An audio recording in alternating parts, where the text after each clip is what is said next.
Hey folks, this is Jesse Cope back with another episode of the American Soul Podcast. Hope y'all are doing well wherever y'all are and whatever part of the day you're in. I sure do appreciate y'all joining me, giving me a little bit of your time. Have a little different setup today, so hopefully it still sounds all right. If not, y'all let me know and we'll figure something else out. We're gonna sit on the porch, have one puppy dog, no kitty cats, no girls, guineas in the background. Summer has returned, sadly. It's had about all of summer I want to have, I think. At any rate, we'll get going. We're going to look at a couple different farewell addresses today, if I can figure out what I did with them.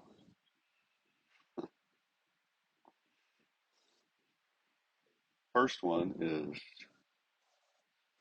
by Washington from 1796. Of all the dispositions and habits which lead to political prosperity. You know what? I always get started sometimes in Russian.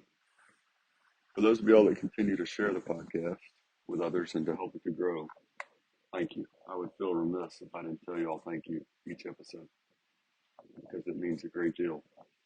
And it does continue to grow, seemingly every month, shockingly. And Lord, thank you for the time and opportunity to sit and record these and the people that listen to them and the people that share them. Hopefully it helps us individually just a little bit and helps our country as a whole just a little bit turn back to you and off the path we've been on.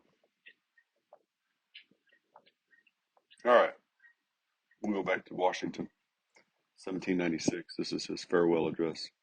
Of all the dispositions and habits which lead to political prosperity, religion and morality are indispensable supports.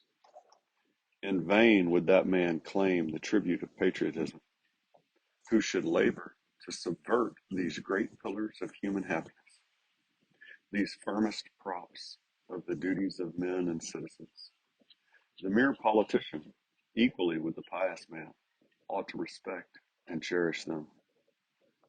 A volume could not trace all their connections with private and public felicity.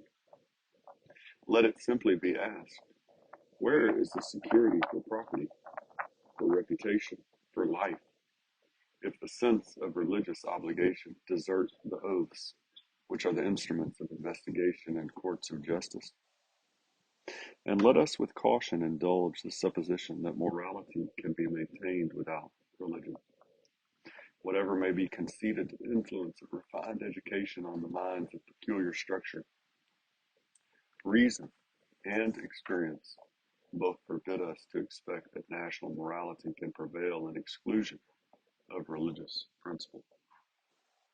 It is substantially true that virtue or morality is a necessary spring of popular government. The rule indeed extends with more or less force to every species of free government. Who that is a sincere friend to it can look with indifference upon attempts to shake the foundation of the fabric? A lot here, folks. In vain would that man claim the tribute of patriotism. So Washington, who has to be argued as one of our all-time greatest patriots, father of our nation, says that you can't even claim patriotism if you work to subvert religion and morality. And folks, we've talked about Washington before, his prayer journal, his faith. He's absolutely when he's saying religion, talking about Christianity here. And he's not picking out one single denomination because that's where our founders were really heading with the First Amendment, as we've talked here. They weren't trying to lower Christianity to the level, prostrating it, I believe is the word that Justice Joseph Story used, to the level of other religions, because they didn't consider all religions equal. They knew that that wasn't true. It's not true. They knew that Christianity was the only true faith. They knew that you had to be able to worship as you saw fit, which might include rejecting God, which might include embracing a completely different false faith. But they knew for this country to succeed and the way they set it up, that that meant the First Amendment, the way they wrote the First Amendment.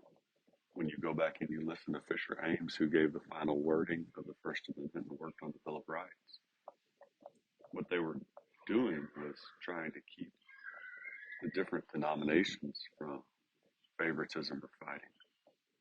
Keep the Methodists from fighting against the Baptists against the Church of Christ, to use modern vernacular, to keep, back then the Congregationalists, the Lutherans, Roman Catholics. We've gone through a list before, but that was the point. And so Washington, going back to this, he's saying you can't even claim to be a patriot if you're working to subvert morality and religion, Christianity. You might want to think about that. We might want to think about that today when we look at our fellow citizens, our friends, our family, our neighbors, acquaintances down the street,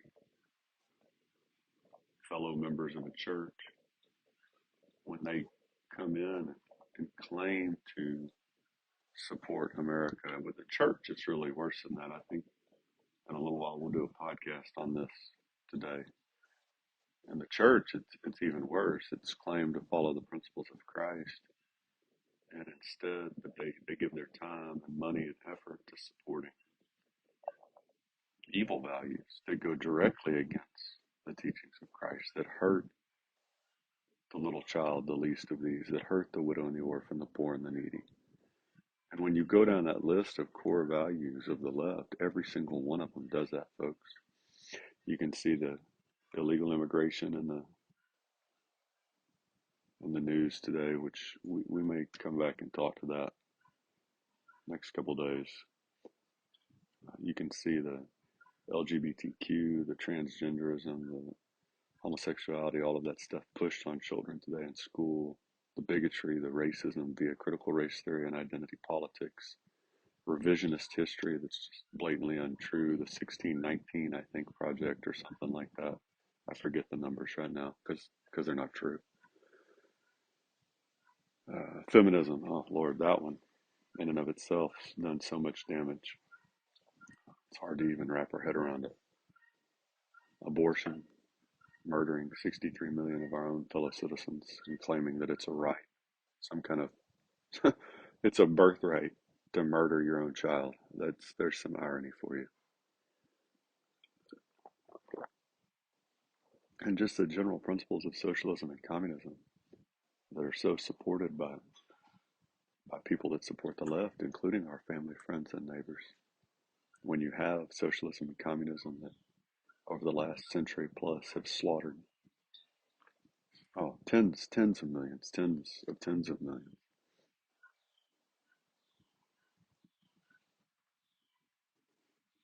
I like this one word in Washington's farewell address, the mere politician. I guess that's 3 words. I like the way he phrased that, though. The mere politician. Would that we had some politicians today, because Washington was one, that felt that they were just mere politicians and acknowledged the role, the duties of men and citizens, and those great props, the firmest props, as Washington said, morality and religion.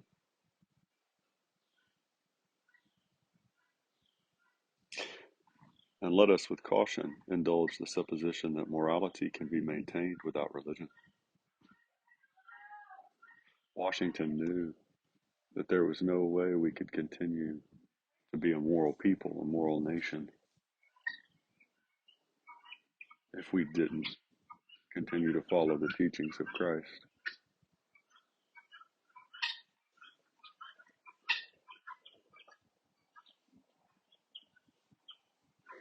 Whatever may be conceded to the influence of refined education, you know, we've talked about this quite a bit.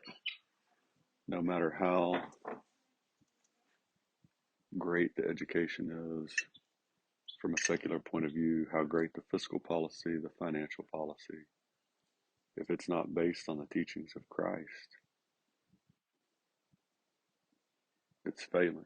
You've had a number of founders that talked about that. Noah Webster pops to mind, others. And so Washington here is saying, no matter how refined education, how great that influence is, reason and experience both forbid us to expect that nationally, talking about the country as a whole, folks, morality can prevail in exclusion of religious principle. And yet that's exactly what we've done over the last 80 years. We kicked God out and we said, we don't need you anymore. We can be a great nation without religion, without faith in you, Father, without the teachings of Jesus Christ. And we'll still be a moral people. We'll still be a strong moral people. And Washington here from the very beginning told us that's not true. You have that argument a lot today. You hear it in certain corners. I don't need I don't need religion in order to be a moral person. I can be a moral person. I know what's right and wrong. And of course the question is always, okay, well where did you get that? Well, my parents taught me. Where did they get? Well, their parents taught them. But at some point, folks, you've got to get, okay, well that's great, but somewhere along the line you have to go to the source of right and wrong. And if you don't go to that source, then what you think is right and wrong changes because you have a changing frame of reference, right? If you leave what's right and wrong up to you, this is a really twisted part, one of the many twisted parts of the left ideology. Well, everybody's right from their own point of view. Well, that's impossible. You have a school bus that drives by and one person says, well, it's yellow, and another person said, no, it's purple. And I'm not trying to get down to the semantics of the nuts and bolts or certain paint lines, but they can't both be right. School bus is either yellow or it's purple or whatever else. It can't be both, or they can both be wrong, but they can't both be right. And that's probably a poor analogy. I should have used something else, but you get the idea. The idea that everybody's right from their own point of view is complete. It's not logical. It doesn't make sense to even the smallest child. There is a right and a wrong. I should say it doesn't make sense to the smallest child unless we teach them that it does. And then the last little bit, who that is a sincere friend to free government can look with indifference upon attempts to shake the foundation of the fabric. And perhaps those of us that have been indifferent to the evil values of the left in our community and our families, perhaps we're the worst, worse than people that have openly supported and voted for the left because we've been lukewarm, we've been indifferent, we've pretended that those evil values that we can sustain our national morality, as Washington put it, that we can maintain being a great nation despite that evil pushed in all of our institutions, education of our children, our culture. It's just not true. And we're starting to reap the rewards for that.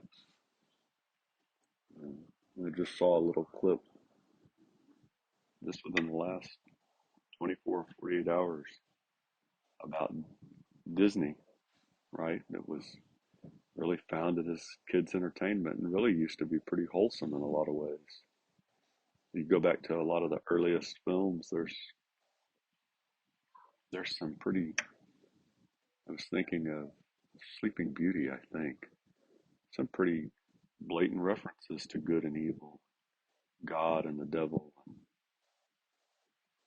And now they're got an initiative, I forget who they're partnering with to support abortion, to support slaughtering children, the very children that they're supposed to be entertaining. That's kind of, you figure that that would be bad business for a company based in children's entertainment to support killing children. But I guess today it's not. Let me see if I've got time, folks. I wanted to read one little blip from Reagan's farewell address, if I can find it.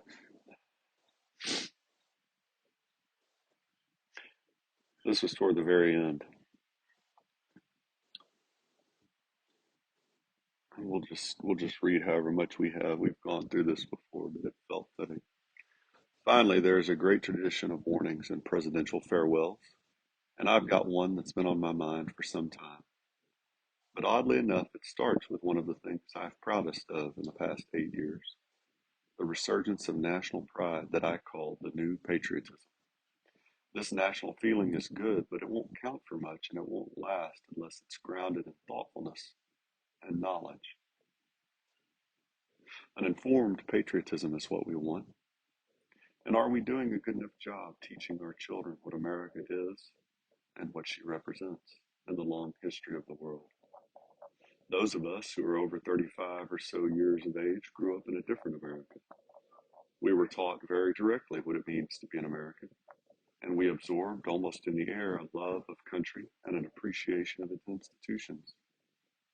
If you didn't get those things from your family, you got them from the neighborhood, from the father down the street who fought in Korea, or the family who lost someone at Anzio. Or you could get a sense of patriotism from school. And if all else failed, you could get a sense of patriotism from the popular culture.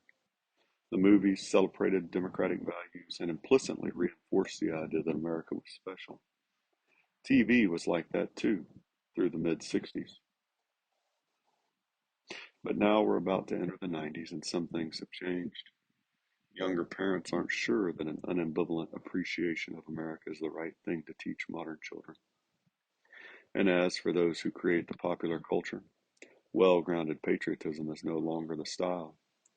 Our spirit is back, but we haven't reinstitutionalized it. We've got to do a better job of getting across that America is freedom, freedom of speech, freedom of religion, freedom of enterprise. And freedom is special and rare. It's fragile. It needs protection. So we've got to teach history based on not what's in fashion, but what's important. Why the Pilgrims came here, who Jimmy Doolittle was, and what those 30 seconds over Tokyo meant. 4 years ago on the 40th anniversary of D-Day, I read a letter from a young woman writing to her late father, who'd fought on Omaha Beach. Her name was Lisa Zanetta Hen, and she said, "We will always remember. We will never forget what the boys of Normandy did." Well, let's help her keep her word. If we forget what we did, we won't know who we are. I'm warning of an eradication of the American memory that could result ultimately in an erosion of the American spirit. Let's start with some basics, more attention to American history, and a greater emphasis on civic ritual. And he goes on at the end, folks, to talk about how often he used the quote, "the shining city on the hill." I really wanted to get to that. But, folks, if we want to be that shining city on the hill, which came from John Winthrop, we have to, if we want to be a place of freedom, a country of freedom, we have to promote the principles of Christ in our own lives, in our nations, in our schools, and across the world. That's it. There's no other way to do it. There is no secular version that gets the job done. It falls apart. It ends in disaster every time. The spirit of freedom, of liberty, the spirit of the Lord is wherever freedom and liberty are. And we've known that for a long time until recently. And we've got to get back to that. God bless y'all. God bless your families. God bless America. We'll talk to y'all again real soon, folks. Looking forward to it.